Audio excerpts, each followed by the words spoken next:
absolutely tremendous. 17.4 million voted to leave the European Union. We made it absolutely clear during the campaign that meant leaving the single market with all its constraints and burdens, but wanting to do free trade with Europe and with the rest of the world. And Tim is talking absolute nonsense. The single market is important to us and we want access to it.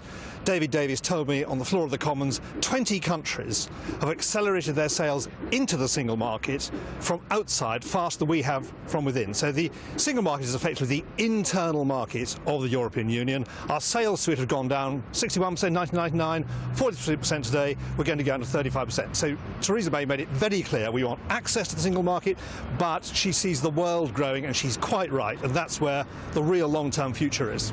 A lot of her message seemed to be to our EU partners in those negotiations to say, be reasonable, because she fears they will try to punish Britain for leaving, that we will end up with tariffs on our trade, which could only be detrimental to our economy. And very detrimental to them. She made a very clear warning.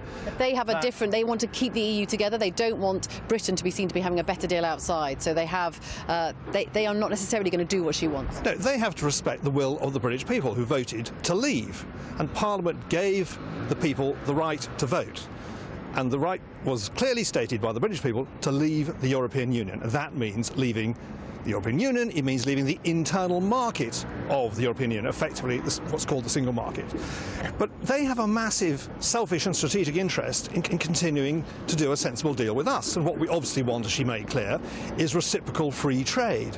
And that is massively in their interest, as they sell so much more to us than we sell to them. And you're getting senior figures. I mean, Ilse Aigner, who is now the economics minister in Bavaria, centre of BMW and other car firms, she made it very clear she does not want a recession constructed in Berlin enforced on Bavaria by cack-handed negotiation.